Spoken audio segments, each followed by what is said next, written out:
gathering some sunlight on this beautiful but unseasonably warm winter day, and been pondering the concept of ecocentrism as a worldview and the implications of a collective shift in worldview on an individual and a collective level, what that could result in. Something I've been really deeply studying, and it's within the name of our project, the School for Ecocentric Evolution. How can we evolve our collective consciousness towards an ecocentric awareness? And by ecocentric, I simply mean embedded in relationality, right? Like the understanding that I am an emergent property of relationship. I'm coming into being in each moment. Now. It's all moving. Time is moving, and I emerged out of time, right? I, from an ego perspective, did not create and form this body. I emerged out of another body, which all has emerged out of the earth, right? Through the food we eat and our relationships to the earth itself. Is like the earth is actually holding me up. The container that the earth has actually created, the atmosphere, the oxygen levels, the trees, everything that is in existence on the earth that has come into being out of billions of years of an evolutionary process has created the conditions for my life to emerge. And I happen to be conscious or self-reflective or aware to some extent of that process of being life inside of life, awakened to life. So the ecocentric awareness places the identity fundamentally there as the foundation of what I am is life and consciousness. Life arisen out of life, conscious of itself. And the next step that we take at Seeds is actually in service. So I'm life and consciousness, life, awakened to life inside life, here to actually serve the evolutionary unfoldment of life itself.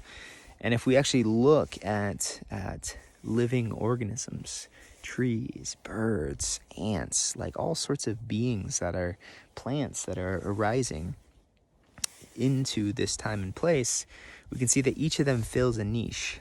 Each of them occupies a specific place in time and grows fully into itself, offering its gifts. So the place itself is allowing that organism to live into itself and actually mutually supporting that organism's emergence and that organism's life through the actual health of the ecosystem itself.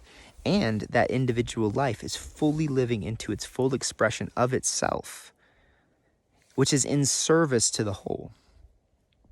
And this is a cyclic process. Constantly new niches emerging and new life coming in to fill those niches. And over time, in a healthy ecosystem, more and more diversity begins to grow out of that harmonization of relationships. Well, the human being birthed out of the earth itself, out of time, out of the evolutionary process, is fundamentally part of that process.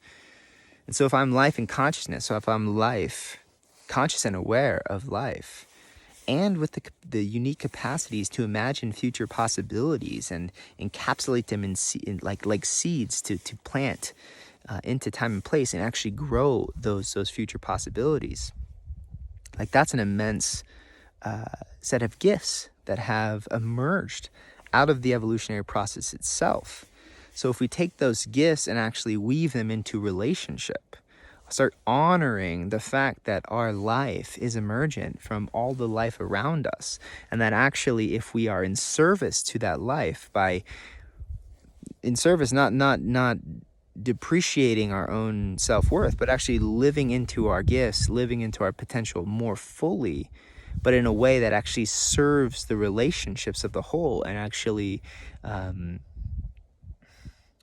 honors and facilitates the maximum expression of life of the organisms around us in a harmonious way, then our life flourishes as well.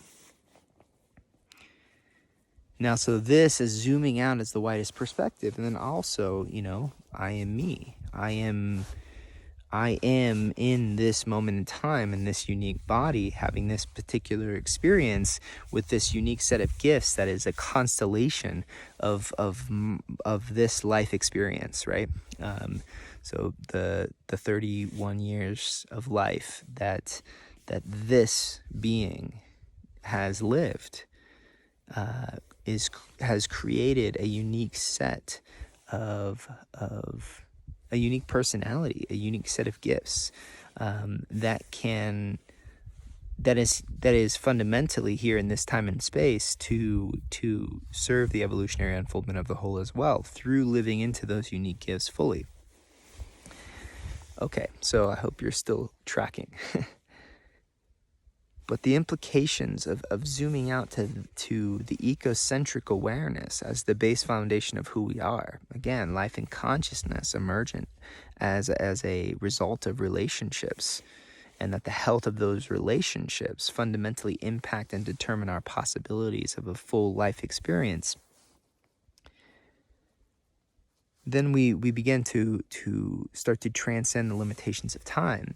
If I just think that I am this particular being, Hayden, that has this one life to live, I start to fall into the egocentric trap and start to fight against time, thinking that I have to get all of these things in this one lifetime, and I have to have all these experiences for myself because it's just this one chance. Right? So that's a separate self worldview that, I just got to grasp all of these life experiences. I got to get all these things. I got to taste all these things. I got to do all of this. And then we run against time, and then we end up debasing our own environment. And we end up decreasing our own vitality and our own sense of well-being. We start eliminating a truer sense of meaning, or being part of something bigger than ourselves. But if we come down into the base level awareness, the fundamental level of awareness of the ecocentric identity, we realize that I'm life in consciousness, having a particular experience at this time, but that there's a continuum of life in consciousness that I'm an emergent product of, having a specific life in consciousness experience in this moment. But I am in service to that life and that consciousness and the continuation of that life and that consciousness into the future. Now, if I weave myself into that identity, one, I start to reconnect with the life all around me. I start to reconnect with the deep perspective of time. I can now start to serve the future and honor the past in each action that I take.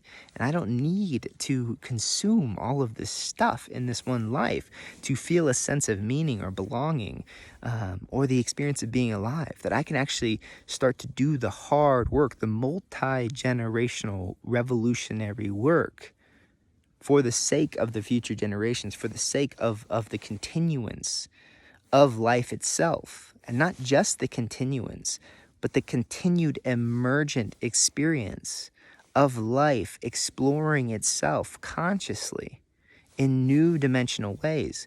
But in order to do that, we need solid foundations. In order to build solid foundations, we can't think in terms of 1 year, 5 years, 10 years, this one lifetime. We have to think in the term of multi-generational processes, which we have to break out of the egocentric trap that we've fallen into because of the foundations of our consumerist society. Okay, so I hope you could follow all of that.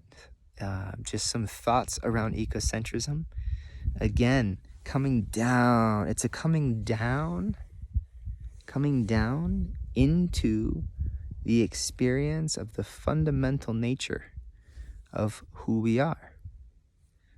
Life emergent out of life. I'm talking about it.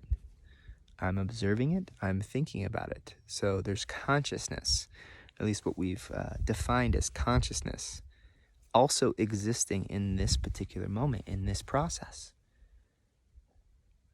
Now, what do we want ourselves to experience? Ourselves as life and consciousness to experience in the future. realizing that our life and conscious experience right now is resting on the previous life and consciousness experiences and choices up to this point. So we are emerged out of the past, out of everything that's come before. And so if we want to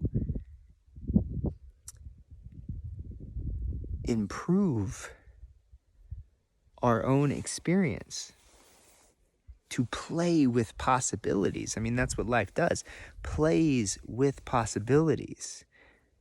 But to play in a way that's infinite, in a way that's continuous, means that we have to design the foundations of that experience, which means we need solid foundations. So what is our foundation? Well, it's this amazing, beautiful Earth. It's the cosmos itself. It's the solar system. But here, now, what's in front of us? The ground and the earth that we are arisen out of, that we emerged from its own evolutionary process, to come back in service to the earth itself, to life itself, to build foundations of resilience, of interdependence, of diversity and health and connection. That foundation will lift our conscious experience to new dimensional possibilities of what it is to be alive in relationship with flourishing, vibrant ecosystems. Health and vitality as the norm, not sickness, despair, discomfort, pain, agony. It's the heaven on earth dream that requires long-term perspectives, that requires revaluations of our own emotional experience, that sees everything as interwoven and interconnected and fundamentally intelligent, fundamentally alive, and co-creating this experience with us. So let's step back into that relationship. Fundamental way I do that is I come out here and I just spend time in wild places. I lay on the ground. I breathe. I connect with the trees, the water, the air around me, the sunlight. And I attempt to feel more, to step into the relationship with the moment itself, to come fully into myself, even if there's pain there, even if there's sadness or grief, and just let myself feel that. Let myself be held by place and the ground. Yeah, so that's a quick little snippet of some ideas I was pondering. Hope you enjoyed.